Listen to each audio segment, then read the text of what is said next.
Allahu Akbar, Allahu Akbar.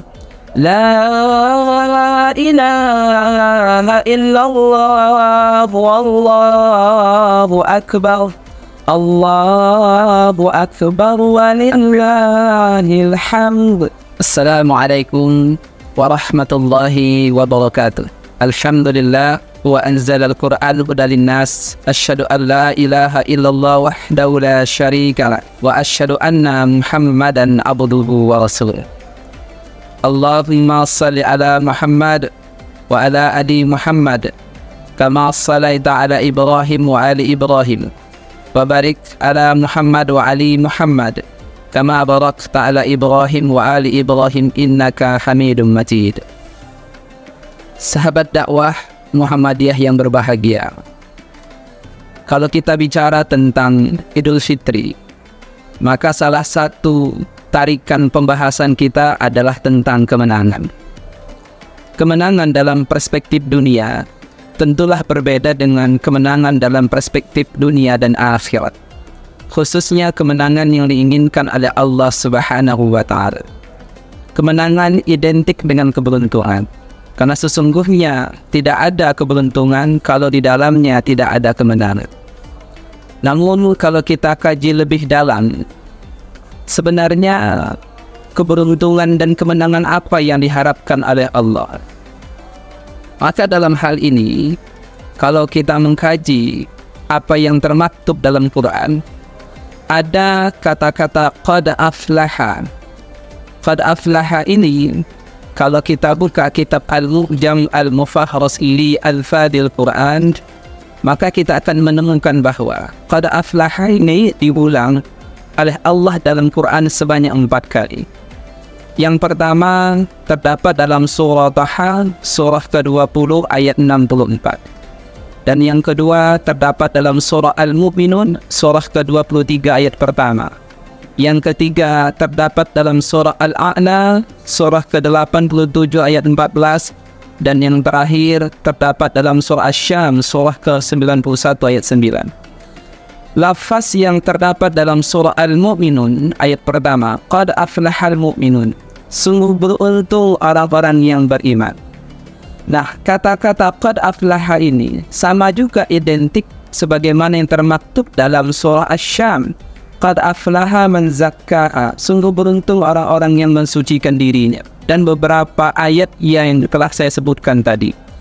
Setelah kita kaji dan kita maknai, ternyata keberuntungan yang dimaksudkan oleh Al-Quran adalah keberuntungan tentang menangnya jiwa dalam melawan hawa nafsu.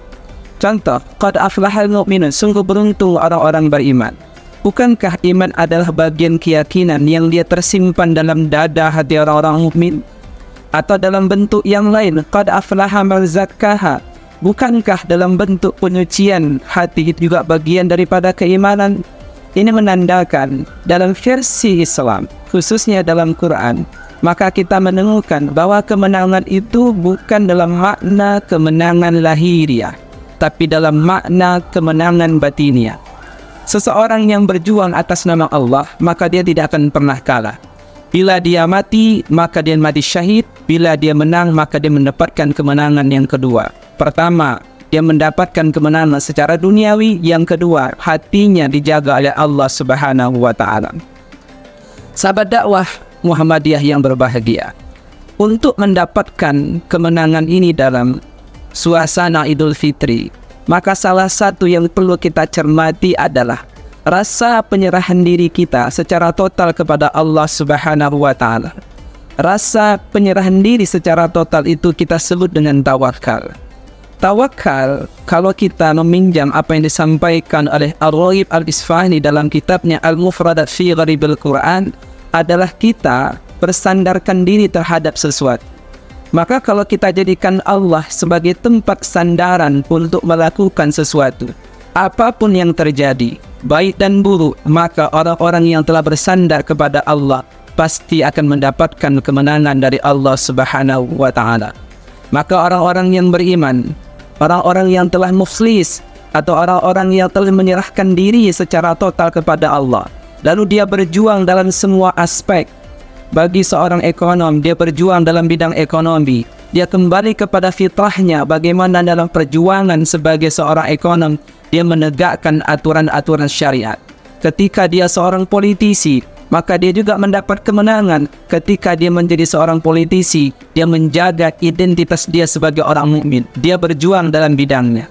Bagi seorang ilmuwan, maka dia juga mendapatkan kemenangan, di mana ilmunya itu bukan hanya untuk kepentingan pribadinya, tapi juga untuk kepentingan umat muslim yang ada di Indonesia dan umumnya untuk di dunia. Maka prinsip keimanan ketika kita kembali dalam suasana fitrah adalah prinsip kemenangan yang dilandasi semangat keimanan, di mana kita berjuang dilandasi tawaddu kepada Allah Subhanahu wa Ta'ala, di mana kita berjuang dilandasi semangat bersama, karena sesungguhnya tidak ada kemenangan bila kita jauh dari Allah Subhanahu wa Ta'ala. Sahabat dakwah Muhammadiyah, mengacu dari apa yang telah kita sebutkan tadi, bahwa sesungguhnya prinsip keimanan dan kemenangan itu tidak terletak dalam makna lahiriah, tapi terletak sebagaimana dekatnya hubungan kita kepada Allah, dan kolbun kita semakin bersih, maka tentu orang-orang yang sudah mendapatkan kemenangan ini, sebagaimana disebutkan oleh Ibnu Qayyim, bahwa ada 3 jenis hati. Ada yang disebut dengan qalbul mayit, ada yang disebut dengan qalbul marid, ada yang disebut dengan qalbun salim. Orang-orang yang dapat kemenangan inilah dikategorikan qalbun salim. Mereka selamat dan sejahtera dalam mengarungi bahtera dunia ini dan berjuang atas nama Islam.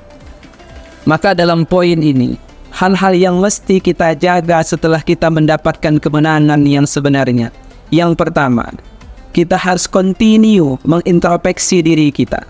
Dalam kitab Riyadhus Shalihin karangan Imam Nawawi menuliskan satu hadis di dalamnya. Apa itu? Ya ayuhan nas, tubu ilallah wastaghfir, fa inni atubu ilahi fi yaumi mi'amarrah. Wahai manusia, bertaubatlah kepada Allah dan istighfarlah, karena sesungguhnya aku, kata Rasulullah, dalam satu hari 100 kali beristighfar. Maka orang yang sudah mendapatkan kemenangan, dan kemenangan itu murni pemberian Allah, maka dia selalu menjaga mengintrospeksi diri dia. Dan salah satu upaya menjaga introspeksi itu adalah beristighfar kepada Allah, tak kurang 100 kali dalam sehari. Maka perasaan kita bahwa kita bukan siapa-siapa di dunia ini, perasaan kita bahwa tidak ada kekuatan selain pemberian daripada Allah Subhanahu wa Ta'ala, perasaan inilah yang mengantarkan kita kepada satu wujud bahwa kita menjadi hamba-hamba yang muflihun, wa ulaika humul muflihun. Mereka itulah orang-orang yang beruntung. Maka harapannya setelah 1 bulan penuh kita melaksanakan puasa Ramadan, dalam suasana Syawal ini kita mulai belajar kembali untuk menjaga istiqomah kita dalam pengabdian, menjaga istiqomah kita dalam peribadatan, menjaga istiqomah kita dalam muamalah. Maka tidak ada kata lain, hanya pertolongan Allah lah yang kita butuhkan, dan hanya ibadah kita lah hanya untuk Allah Subhanahu wa Ta'ala. Iyyaka na'budu wa iyyaka nasta'in. Maka penutup daripada kultum yang singkat ini, kita berharap kepada sahabat dakwah Muhammadiyah dimanapun berada, mari kita menyongsong diri kita sebagai hamba Allah yang telah mendapatkan kemenangan. Kebersihan jiwa kita perlu kita wujudkan dalam implementasi kehidupan kita sehari-hari, dalam dimensi apapun dan dalam posisi apapun, sehingga ketika kita bertemu kepada Allah, kita bertemu kepada Allah sebagai tamunya, yang posisi biasanya kalau kita sebagai tamunya Allah, tentu Allah akan berikan nikmat kepada kita, Allah memberikan kemuliaan kepada kita, dan Allah memberikan balasan yang setimpal kepada orang-orang yang telah berjuang fi sabilillah di dunia, dengan wujud bahwa semua perjuangan itu tidak ada lain lillahi ta'ala. Moga dalam suasana ini juga kita berharap bagaimana kita bermunajat kepada Allah dalam masa kita menjalani 1 Syawal dan 11 bulan berikutnya. Kita tetap menjadi orang-orang yang murni dan fitrah dalam menjaga kesucian kita dan hubungan kita kepada Allah Subhanahu wa Ta'ala. Mudah-mudahan sahabat dakwah Muhammadiyah, marilah kita bersama-sama menjaga kehangatan batin kita, menjaga kesucian kita dalam banyak interaksi, karena dalam hal ini itulah wujud bahwa kita termasuk hamba-hamba yang istiqamah. Amantu billah summastaqim. Berimanlah kepada Allah dan istiqamahlah. Alhamdulillah, semoga Allah ridhai kita semuanya. Billahi fi sabil haq fastabiqul khairat. Assalamualaikum warahmatullahi wabarakatuh.